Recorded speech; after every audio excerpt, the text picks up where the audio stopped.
Info terbaru PKH hari ini, 8 November 2021. Ada kabar terbaru perkembangan PKH tahap keempat termin kedua yang banyak orang belum tahu. Nah, kira-kira ada informasi apa perkembangan PKH tahap keempat termin kedua ini? Simak terus. Hai, sudah dapat KIP belum? Kartu Indonesia Pintar.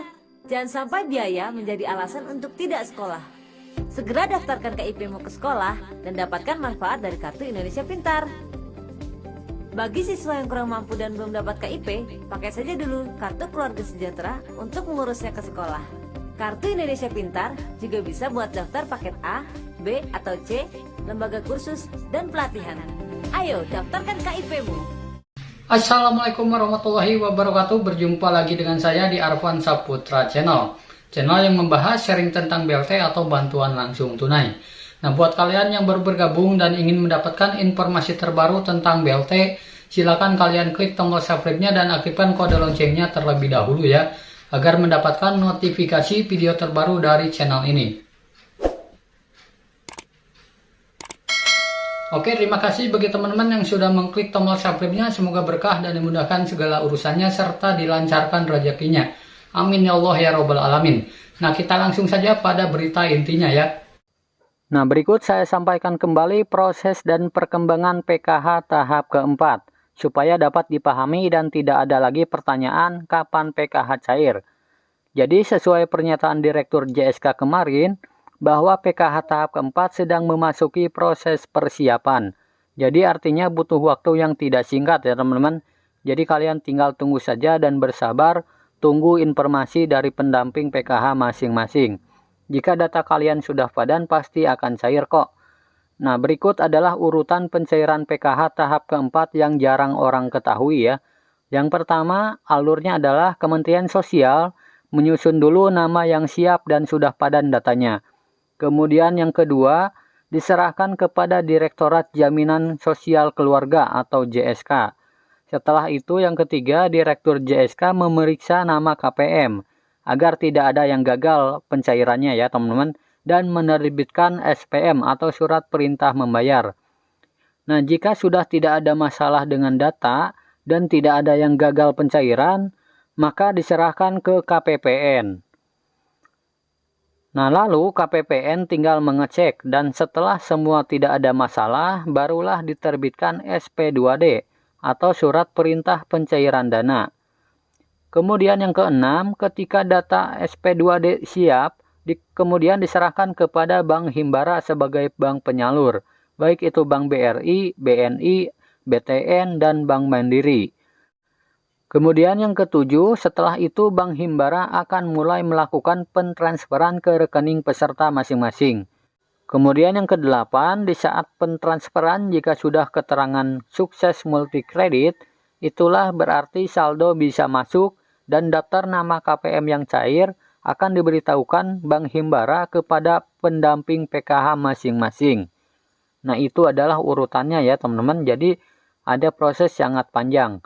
Nah, jadi jika KPM tidak gagal on spend atau tidak gagal pencairan, maka bisa masuk saldonya. Sedangkan bagi KPM yang gagal on spend, maka tentunya bantuannya butuh proses yang lebih lanjut ya teman-teman. Nah, gagal on spend biasanya terjadi akibat rekening terblokir atau perbedaan data dengan rekening dan lain sebagainya.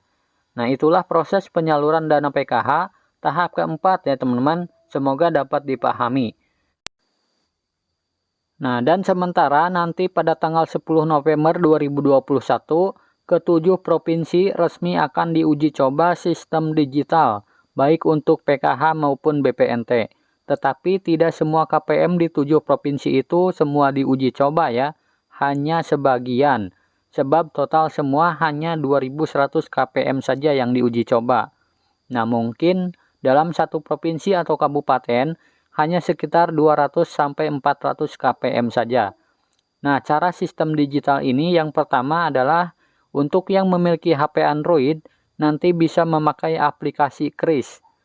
Kemudian yang kedua, yang HP-nya jadul atau tidak memiliki Android, maka akan lewat SMS ya teman-teman pemberitahuannya. Kemudian yang tidak memiliki HP maupun lansia, nanti akan memakai sistem biometrik wajah. Jadi scan wajah ya teman-teman. Nah, kemudian berikut ke-7 provinsi yang akan cair duluan di PKH tahap keempat termin kedua ya teman-teman untuk diuji coba. Yang pertama untuk Provinsi Bengkulu, ada di Kabupaten Bengkulu Utara. Kemudian di Provinsi DKI Jakarta, ada di Kabupaten Jakarta Utara. Kemudian di Provinsi Jawa Barat, ada di Kabupaten Tasikmalaya. Kemudian di Provinsi Kalimantan Timur, ada di Kabupaten Kutai Kartanegara. Nah, kemudian di Provinsi Sulawesi Barat ada di Kabupaten Polewali Mandar. Kemudian di Provinsi NTT ada di Kabupaten Kupang. Kemudian yang terakhir di Provinsi Papua ada di Kabupaten Jayapura. Nah, itulah ke-7 provinsi yang akan cair duluan di PKH tahap keempat termin kedua ya teman-teman, dan akan diuji coba. Nah, kemudian yang kedua ada informasi penting untuk para pemilik kartu ATM KKS ya teman-teman, atau kartu keluarga sejahtera. Nah, ini saya beri masukan kepada KPM yang banyak pertanyaan ke inbox soal ATM yang expired ya teman-teman, atau masa berlakunya itu sudah habis. Silakan kalian lihat ya, apakah masa berlakunya sudah habis atau belum. Nah, jika sudah habis masa berlakunya, langkah yang diambil adalah laporkan ke pendamping PKH masing-masing maupun TKSK ya teman-teman. Jadi untuk yang bantuan PKH silakan konfirmasi ke pendamping PKH. Dan untuk yang BPNT silakan konfirmasi ke pendamping TKSK masing-masing. Nah, sebab nantinya pihak pendamping akan melaporkan ke pusat dan nantinya bahkan saat ini Kementerian Sosial sudah menerima laporan KKS KPM yang expired tersebut. Nah, hanya saja setelah lapor, KPM tinggal tunggu data terupdate oleh pusat. Jadi lebih sering koordinasi dengan pihak pendamping ya teman-teman, sebab prosesnya KPM tinggal tunggu hasil update dari pusat. Nah, yang saya himbau KPM KKS expired jangan termakan berita dari pihak lain untuk pergi ke bank mengganti KKS-nya. Tolong jangan ya teman-teman, sebab nanti malah semakin ribet dan proses semakin panjang. Jadi cukup koordinasi dengan pihak pendamping, tunggu datanya terupdate oleh pusat. Jika selesai, maka KKS-nya insya Allah bisa digunakan lagi. Nah, jadi untuk yang sudah expired atau habis masa berlakunya, kalian tidak usah mengganti ke bank ya teman-teman. Tinggal laporkan saja ke pendamping PKH masing-masing atau ke pendamping TKSK ya teman-teman untuk BPNT.